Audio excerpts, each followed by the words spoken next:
All right, here we go. This is going to be the PowerPoint we used for the start of World War II. So this is kind of a long one, so buckle up. Main question we started with was how did the United States benefit from World War I? The answer is not really at all. So a lot of the isolationist sentiment that the United States felt prior to Pearl Harbor was based on that, and we'll talk about the rest. But that doesn't mean the United States wasn't paying attention to what was going on overseas. They were aware of what was happening. For example, Japan invaded China, the Chinese area called Manchuria, in 1931. This is as aggressive as a country had been since the end of World War I. So, of course, that action is going to be condemned by other countries, even the United States, and as a result, Japan withdraws from the League of Nations. But nobody's going to do anything about it because at this point, everybody is afraid of war, so they're going to be very, very passive in their response to something like this. Japan, for its part, is undergoing a transformation from a pretty, peaceful civilian society to a more aggressive militaristic society, and the government actually is overthrown essentially by the military components in the country, and we have more of a military focus in Japan, which presents problems because when the military is involved, they want to do military things, and so the Japanese aggression during the 1930s is understandable in that context. Mussolini gains power in Italy in 1922. Hitler gains power in Germany in 1933. Both employ a system of government referred to as fascism, marked by, in these cases, dictatorships. The main focus there is the emphasis of the state, the glory of the state, the country, over everything else, especially the individual. You, yourself, your individual rights do not matter as much as the glory of the country and therefore the leader, like Mussolini and Hitler. Roosevelt was really handcuffed by an American public who didn't want him to do anything about anything overseas. Really entrenched isolationist sentiment in the country, though Roosevelt himself wanted the United States to play a larger role in world affairs, more of the Woodrow Wilson League of Nations style of thought. Roosevelt subscribed to that, but he was in the minority. If we're trying to look at why the country was so isolationist, World War I and the Great Depression are the two big reasons. People regretted our involvement in World War I, and we had a lot of problems, as you know, in the country in the 1930s with the Great Depression. So the thinking was, we have so many problems there, or here, why would we get involved in anybody else's problems? Which you can kind of understand, I guess. So these two groups that Americans fell into in the 1930s regarding foreign policy are interventionists and isolationists. Interventionists, the goal of both these groups is the same. The goal is to prevent wars, prevent the United States from getting dragged into another war. Interventionists prefer to do that by being active on the world stage, kind of, again, the Wilson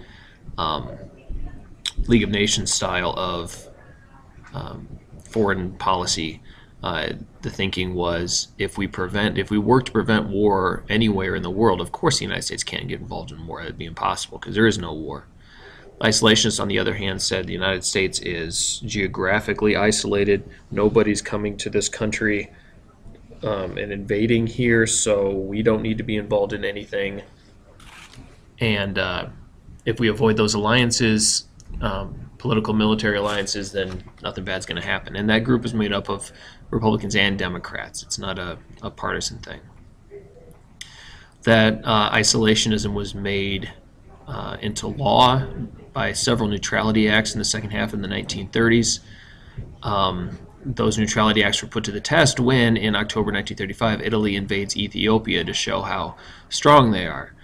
I don't know how impressive that is, but they're trying to be more aggressive, trying to get territory, restore the glory of the old Roman Empire, or whatever you want to call it. And so under the neutrality acts, Italy couldn't be sold weapons, but needy American businesses figured they could sell them oil and steel and copper and those raw materials that can be used for their military. And so subsequent neutrality acts were required in order to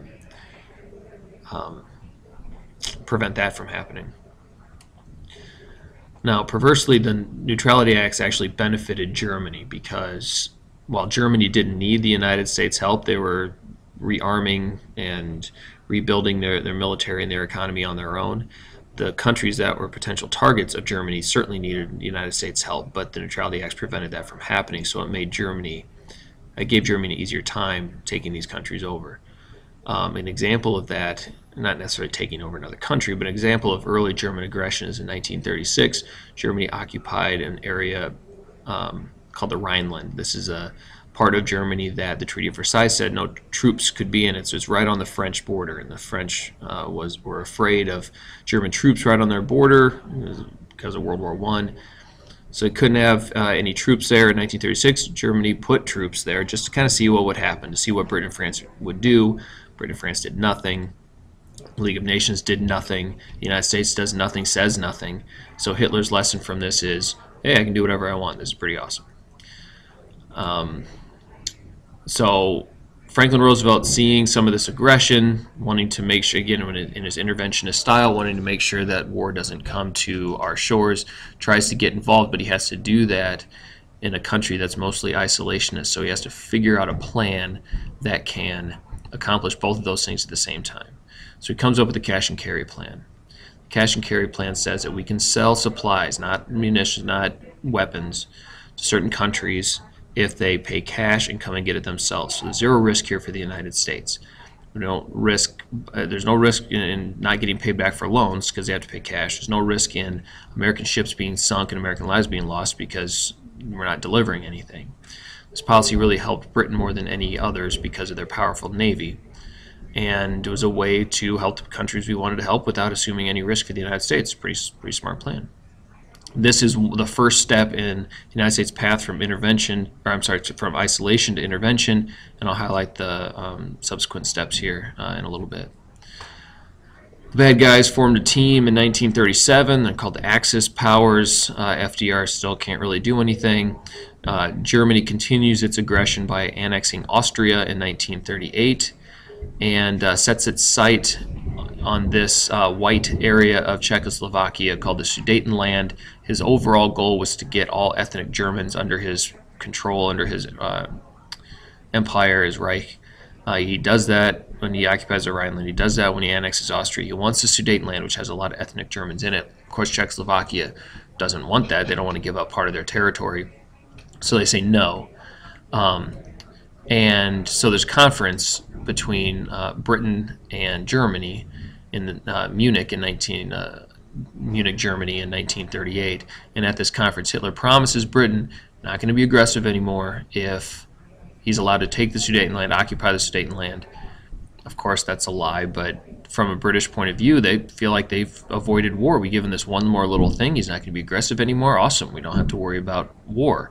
Of course, that didn't work out very well.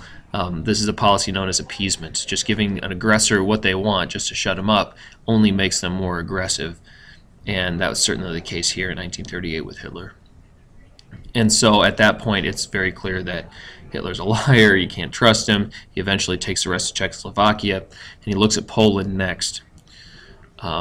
The one thing keeping, and then at that point he looks at Poland and Britain and France, say, all right, you invade Poland, we have to go to war. Hitler's not scared of Britain and France at all, so that doesn't bother him. The one thing that's preventing Hitler from invading Poland is that the Soviet Union also wants Poland. They're on the other side of Poland. So if they attack, the Soviet Union might attack, and the Soviet Union and Germany might get into a war, which Hitler wouldn't really mind like a couple of years down the road, but he doesn't want it yet. He doesn't think he's strong enough yet. So it's somewhat surprising then that these two enemies, Germany and the Soviet Union, sign a non-aggression pact, like an alliance in 1939, August 1939. And they divide up Poland, divide up certain European places, and agree not to go to war for 5 years, and that just guarantees that war is coming. So on September 1st, 1939, it's the invasion of Poland. It's the start of World War II. Bad times all around. This date is a date that you'll need to memorize, though, by the way, for the test. Just real quickly, the beginning of the war, Britain and France have spent 20 years trying to avoid war, so of course right when they declare, they're not going to be able to fight immediately. It's going to take them some time to mobilize, so we get this kind of weird period in the beginning of the war where war exists between Britain and France and Germany, but there's no actual fighting, and we call this the phony war. And during this time, Hitler's charging through Europe, taking certain strategic locations.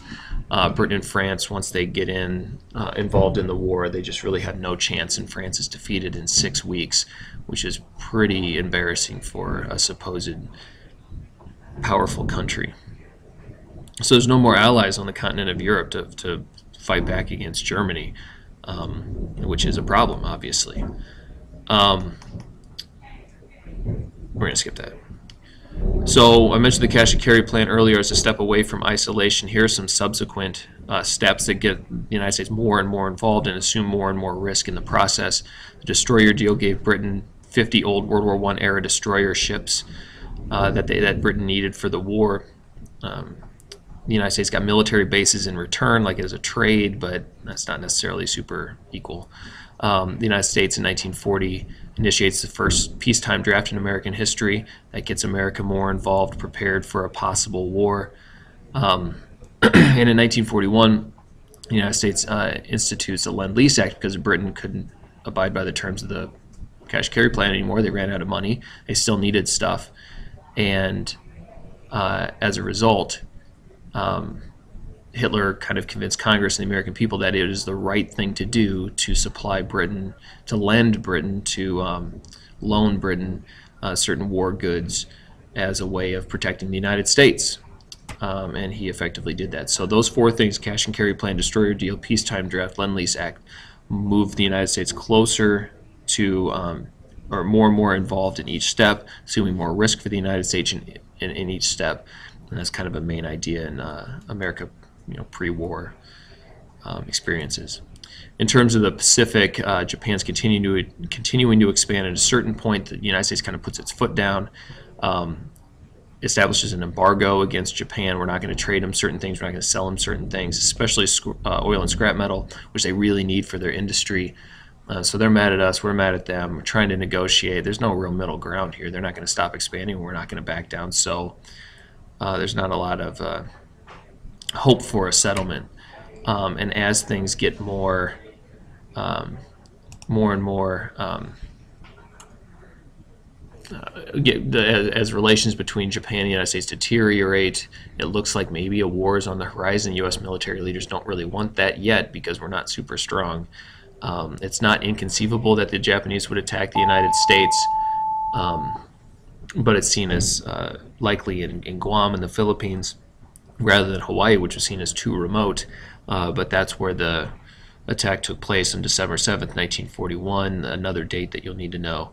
The United States is attacked and we declare war. So I felt like I kind of rushed through this, even though it's a very long video. If you have any questions about this, please don't hesitate to let me know. This is some main idea stuff, and I want to make sure that you understand it. So let me know what questions you have. Thanks.